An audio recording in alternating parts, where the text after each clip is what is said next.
नमस्कार दोस्तों, the Mystica land पर आप सभी का स्वागत है। आज मैं हाजिर हूँ भारत की एक ऐसे सोने की खान की कहानी लेकर जो एक समय में देश में सबसे ज्यादा सोना हमें देती थी, लेकिन शासकों की उपेक्षा के कारण आज ये जगह वीरान पड़ी है। एक समय था जब यहाँ लगभग 10,000 लोग काम किया करते थे, लेकिन आज यहाँ काम करने वाले लोग अपने हक के लिए सालों से दर बदर की ठोकर खा रहे हैं। इस सोने की खान से कभी इतना सोना निकलता था कि हमारे देश को गोल्ड का इंपोर्ट करने की जरूरत ना के बराबर थी, लेकिन जब से ये गोल्ड माइंस बंद हुई तब से लगातार हमारे देश पर सोना इंपोर्ट करने का बोझ बढ़ता ही जा रहा है। दोस्तों, अब तक तो आप ये समझ ही गए होंगे कि मैं भारत की किस सोने की खान की बात कर रहा हूँ। अगर नहीं समझे तो बता दूं, आज बात कर रहा हूँ KGF यानी कोलार गोल्ड फील्ड के बारे में, जो एक समय मशहूर थी यहाँ मौजूद सोने की खान की वजह से, लेकिन बाद में कई कारणों की वजह से ये खानें बंद हो गई। ये बंद क्यों हुई और कैसे हुई, ये जानने से पहले जरूरी है ये जानना कि कोलार गोल्ड फील्ड का सुनहरा इतिहास कैसा था। कर्नाटक के बेंगलुरु से लगभग 50 किलोमीटर दूर स्थित कोलार गोल्ड फील्ड यानी KGF भारत की सबसे पुरानी सोने की खान है। यहाँ सबसे पहले पहली सेंचुरी में गोल्ड के लिए खुदाई शुरू हुई थी।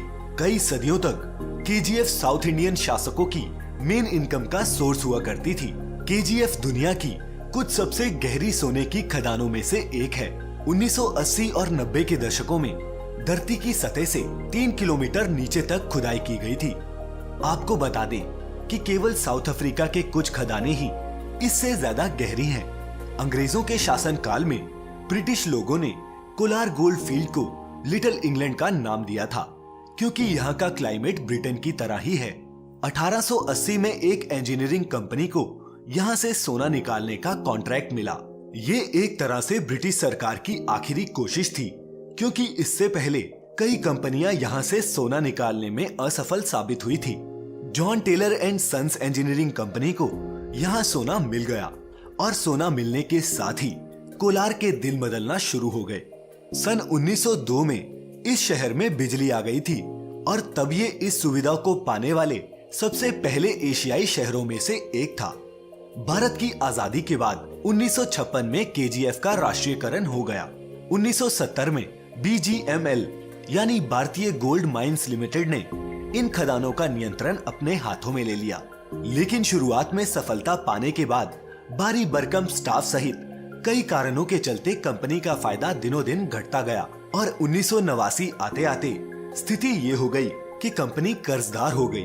छटनी के जरिए स्टाफ की संख्या 8,800 से 3,500 कर दी गई, लेकिन स्टाफों की छटनी के बावजूद BGML की स्थिति में कोई सुधार नहीं आया और 2001 में सरकार ने BGML को पूर्ण रूप से बंद कर दिया।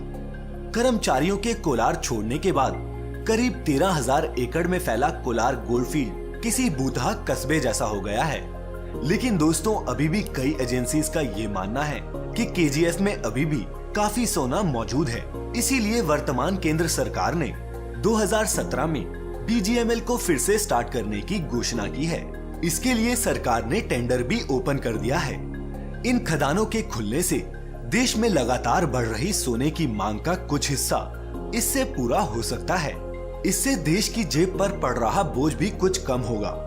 आपको बता दें कि चीन के बाद भारत में सोने की खपत सबसे ज्यादा है। आपको ये जानकर हैरानी होगी कि 1905 में भारत सोने के उत्पादन के मामले में दुनिया में 6वीं पोजीशन पर था। तब ये सालाना औसतन 20 टन सोने का उत्पादन करता था। 2007 तक आते आते ये आंकड़ा केवल 2.5 टन रह गया है। आज भारत की विश्व में गोल्ड उत्पादन में कोई भी पोजीशन नहीं है। इसलिए हो सकता है कि KGF के खुलने के साथ ही ये स्थिति भी बदल जाए और हमारा देश फिर से गोल्ड के उत्पादन के मामले में एक सम्मानजनक स्थिति हासिल कर ले। तो दोस्तों, ये थी KGF की कहानी। अगर आपको ये वीडियो अच्छी लगी हो तो अपने दोस्तों के साथ जरूर शेयर करें। साथ ही अगर अभी तक आपने हमारे चैनल को सब्सक्राइब नहीं किया है तो सब्सक्राइब कर लें, ताकि ऐसी और भी जानकारियां आपको मिलती रहें। आपका बहुत बहुत शुक्रिया।